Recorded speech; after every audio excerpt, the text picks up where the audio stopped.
La etapa número 4 es la etapa que comienza con la edad escolar y tened en cuenta una cosa, cuando el sujeto entra en el ámbito escolar, más adelante en el ámbito laboral, lo que se empieza a producir es un ajuste entre los planteamientos que trae del núcleo familiar y lo que se va a encontrar como demandas sociales. Es por así decirlo, el sujeto empieza a tomar contacto con el ámbito social y empieza a recibir las influencias más directas de las demandas que va a tener que hacer frente para entrar y para convertirse en un ciudadano, digamos, apto. Entonces, como os acordáis, la etapa de latencia la plantea Freud y plantea que es un momento donde, bueno, pues se termina el Edipo para los niños y entonces entran en una especie de momento de transición. Podríamos ampliar mucho más esto, pero bueno, por dejarlo ahí. Esto ocurre entre los 5 y los 8 años. Claro, en este momento el niño empieza a ver que no todo el mundo es como él desearía o que no puede hacer siempre lo que él quiera y entonces tiene que comprender que se va a enfrentar a unos roles sociales que tiene que desempeñar. Es importante destacar algo que para Erickson el mundo social, es decir, la escuela, anula la creatividad. Vamos a ver, entre la afirmación y la individualización de uno mismo y la adaptación extrema a lo social, hay una negociación. Entonces, no puedes ser simplemente como tú querrías ser, ni puedes comportarte simplemente como te exige la sociedad. Entonces, aquí hay una dialéctica, hay una especie de negociación. Y en esta negociación, para el autor, es cuando se anula la creatividad. Bueno, se podría encauzar a través de la sublimación, pero para el autor se plantea esta posible anulación.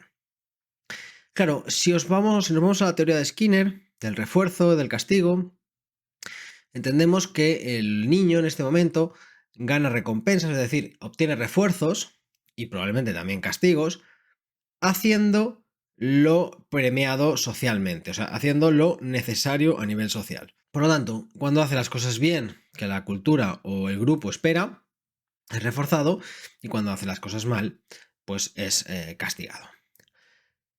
En este caso, la persona puede estancarse en un sentimiento de inferioridad, cuando no consigue obtener esos refuerzos, cuando no consigue un lugar en el grupo, cuando no consigue obtener buenos resultados, etc.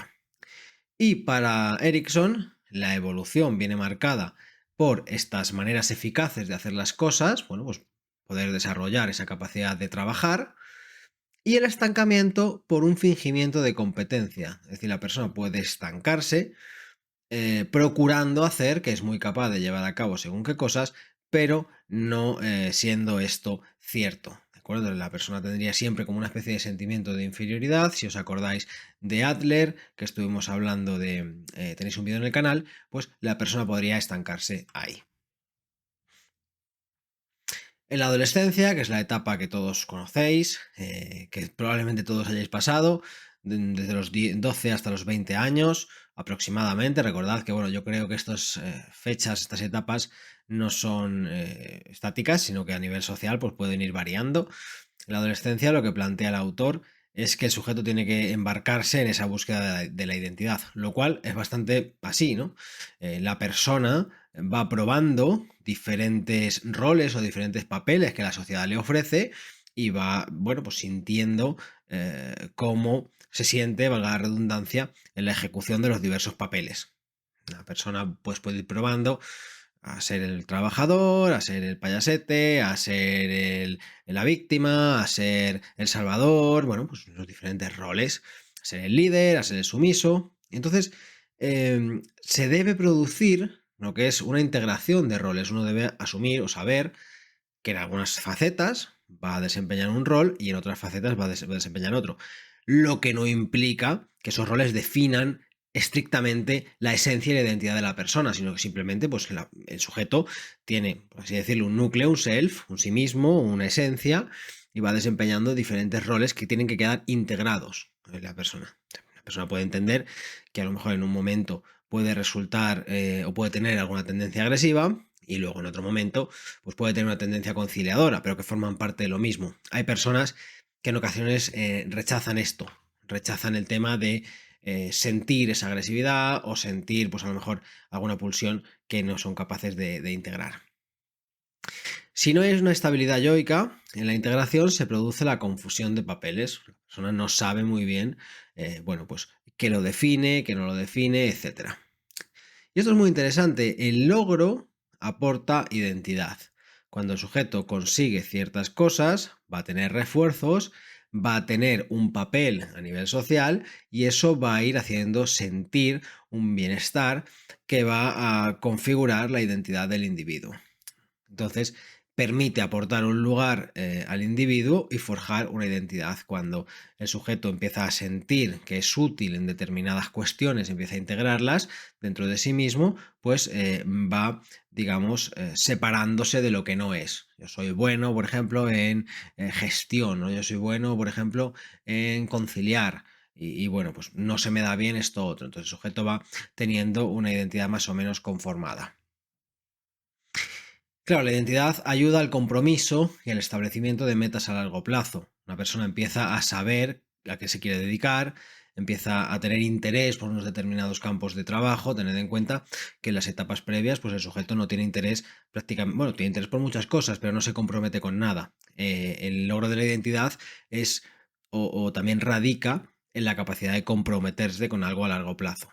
Pues quiero estudiar psicología, quiero dedicarme a ser ebanista, ¿no? La persona tiene que hacer una elección, en esa elección también implica una renuncia y eso define en cierta medida la identidad del individuo.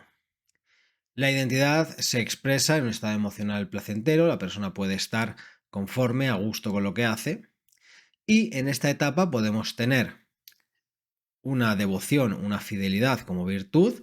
Yo soy consecuente con aquello a lo que me comprometo, lucho, progreso, me aproximo, me defino mis metas, etc. Y puedo generar un sistema de creencias más o menos adaptado. Adaptado y un sistema de creencias, yo diría, coherente, ¿no? Por otro lado, el estancamiento deviene de un sistema de creencias rígido y prefabricado. Es como la asunción de determinados preceptos o determinadas cuestiones que vienen establecidas desde la fuera. Por ejemplo, seguir estrictamente sin cuestionar los mandatos familiares. Por ejemplo, sería una forma de estancarse y asumir esa identidad que viene dada por el otro. Obviamente, parte de la identidad puede derivar de la pertenencia a diversos grupos, como sabéis de la teoría de la identidad social, pero por supuesto un sujeto tiene que generar un compromiso con esas elecciones conscientes que lleva a cabo en este momento de adolescencia. El estancamiento también, fijaos, surge como una falta de cuestionamiento. La persona cree que lo sabe todo y quien cree que lo sabe todo no tiene necesidad de cuestionar.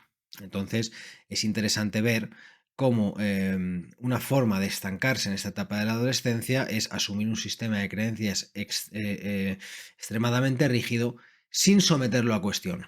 Bueno, la persona puede cuestionarse, oye, ¿por qué pienso esto? Pues esto lo pienso porque, bueno, pues he llegado a la conclusión o lo que sea, pero lo he madurado durante un tiempo, me he debatido con otras cuestiones y he llegado a la conclusión de que esta creencia para mí es verdadera y la adopto como tal.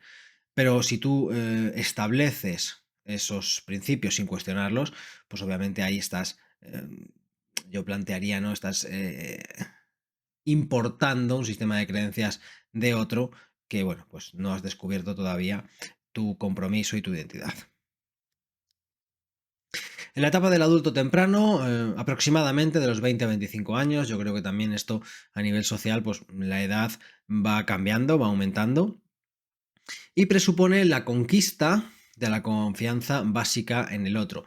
No la confianza básica que hablaba Bowlby de los años infantiles, sino la capacidad de intimar, de compartir con los otros, de pensar al otro no como un ente amenazante, sino como un ente completo. Esto me recuerda a los planteamientos de Klein, de este objeto malo, objeto bueno, que bueno, pues en un momento del desarrollo deben integrarse. Entonces debemos saber que al intimar con los otros no estamos solamente intimando con el otro amenazante que caracteriza un estado, por ejemplo, paranoide, sino que, bueno, pues las personas tienen sus luces y sus sombras, pero somos capaces de relacionarnos desde ahí. Aparte, somos capaces de realizar acciones productivas para el otro. Y esto me parece súper interesante porque es la transición de un estado egoísta a un estado no altruista, pero sí de compartir, ¿no? De asumir que el otro es un igual y que como igual tiene deseos diferentes a los míos y yo tengo que también reconocerlos, asumirlos y en cierta medida negociar con ellos. Por lo tanto, vencer ese egoísmo, digamos, infantil es un signo también de conquista de esta capacidad de intimar. Vosotros pensad una cosa, solo podéis intimar con personas que os tengan en cuenta de manera sana, ¿no? Porque si tú estás intimando con alguien que constantemente pasa de ti y no te tiene en cuenta o invalida tus emociones o tus creencias o tus valores, pues obviamente es complicado. Puedes debatir y demás, pero intimar es más complejo, porque en cierta medida vas a tender a lo mejor a no mostrarte, o la otra persona tiende a no mostrarse, desconfía, etcétera. Se consigue un ego estable, fidelidad, valores y prioridades. Bien. El amor requiere compasión, es decir, cuidar al otro, simpatía. La compasión tiene un poco mala prensa, pero creo que el término es interesante como ese cuidado hacia el otro. Simpatía, empatía, identificación y reciprocidad. Bueno, esto no hay que ahondar demasiado. La incapacidad de establecer relaciones íntimas lleva al aislamiento. Claro, si tú no eres capaz de relacionarte con alguien de una manera auténtica, vas a tender a retraerte, pero no retraerte porque dices, bueno, estoy trabajando en una obra importante, o estoy trabajando en mi pensamiento, o estoy trabajando en algo con lo que me comprometo, sino me retraigo porque no soy capaz de enganchar con los demás. ¿Vale? Porque, bueno, pues ¿quién querría compartir su tiempo con una persona, por ejemplo, muy egoísta o con una persona muy agresiva, ¿no? Si tú no eres capaz de intimar, pues la vida te va invitando a que te aísles, entre otras cosas, para reflexionar y ver, pues oye, pues reflexiono, veo qué me pasa, veo qué dificultades tengo, hago terapias y veo que eso, y bueno, pues entro al mundo también con una capacidad, digamos, de poder intimar.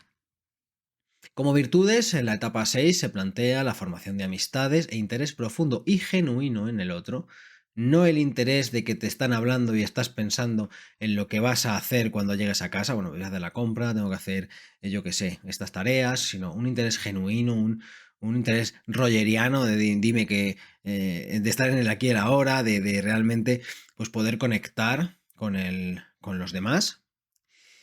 Y como estancamiento plantea el elitismo, el sentimiento de superioridad y las diferencias en habilidades sociales y de afiliación. Muy interesante este sentimiento de superioridad que genera en el otro el sentimiento de inferioridad, ¿no? O que, bueno, condiciona que las relaciones estén establecidas con alguien que a lo mejor pueda jugar en el lugar de la inferioridad, porque obviamente no es una relación satisfactoria ni una relación auténtica. Entonces el sujeto que va desde la superioridad, es muy difícil que conecte, ¿vale? Porque, de nuevo, ¿quién querría conectar con alguien que siempre necesita estar el primero en el podio? Bueno, pues es interesante reflexionar sobre eso. Si os interesa mi opinión, pues me escribís un comentario y ahondamos también en el tema. La etapa 7, la etapa del adulto medio, es esta generatividad frente al estancamiento que se caracteriza en primer lugar por la capacidad de trabajar, de encontrar una profesión, encontrar algo en lo que te sientas, desarrolles este engagement, por así decirlo, desarrolles algo que, como la vocación, ¿no? Algo que te dé un lugar en tu grupo, en tu núcleo social, ¿no? Que tú sirvas para aportar un bien a la sociedad, aportar un bien a los demás. Bueno, y a ti mismo, por supuesto, ¿no? Pero todos sabemos la diferencia entre trabajar algo que estamos llamados a hacer o que nos gusta hacer y trabajar en algo que hacemos por protocolo. No implica que todos los trabajos tengan que ser absolutamente disfrutados en todas sus facetas, pero bueno, todos sabemos lo que es, ¿no? Cuando tú te pones a hacer algo que te gusta y bueno, pues estás en ese estado de flow, que tenéis el vídeo en el canal sobre el estado de flow, en el que estás disfrutando también lo que estás haciendo. La persona elige y establece una profesión, forma una familia y encuentra un hueco en la sociedad. Bueno, se va haciendo pues ese huequecito en el lugar que le corresponde o que quiere ocupar. Y si la persona no genera nada, se produce el estancamiento. Pues son personas que no son capaces de volcarse en esos proyectos, no son capaces de producir. Y fijaos una cosa, yo creo que es como esa energía que queda estancada, es esa energía que no se saca hacia afuera, y es esa tendencia bueno, a sentirse en cierta medida también un poco limitado, frustrado, etcétera, porque no eres capaz de poner en marcha tus capacidades y habilidades, tus actitudes, ¿verdad? Entonces, esto genera también ese estancamiento que vamos a ver qué dice Erickson que genera. El estancamiento se relaciona con la fatiga crónica y la apatía. No tengo ganas de hacer nada, no tengo ganas de ponerme a trabajar en esto, todo me da igual, todo me siento deprimido, etcétera.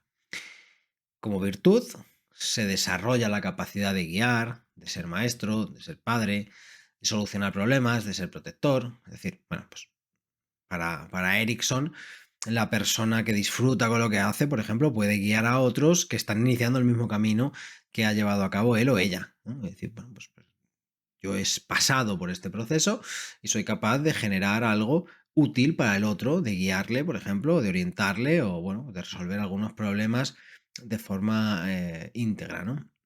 Y como estancamiento se desarrolla el autoritarismo. Fijaos, en la etapa anterior, Erickson decía lo mismo, decía que se generaba como esta identidad impostada, como esa identidad muy rígida, y aquí se plantea ese autoritarismo que la persona sigue ahí, ¿no? La persona, en vez de poner en cuestionamientos o valores, creencias y demás, lo que hace es suponerse como la fuente de toda verdad.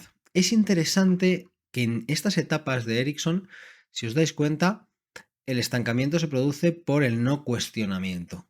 En este caso, un sujeto que piensa que tiene toda la verdad no es capaz de cuestionar. Y si no es capaz de cuestionar, pues está estancado. Por último, tenemos este adulto tardío que se caracteriza por la sabiduría frente a la desesperación.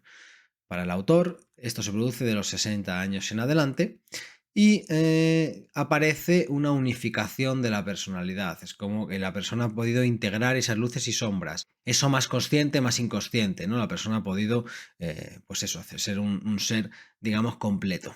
La desesperación implica la no integración del yo, la pérdida de la fe en uno mismo y en los demás. De nuevo, volvemos a esa, digamos, apatía o esa depresión que se puede generar en la etapa anterior también. Genera una vida aterradora para las personas que no han cumplido las tareas previas, las personas que no han ido pasando por estos escalones que hemos ido planteando, pues aquí se genera un momento como lo que plantea aterrador, ¿no? Desesperante, un momento, digamos, sin sentido casi.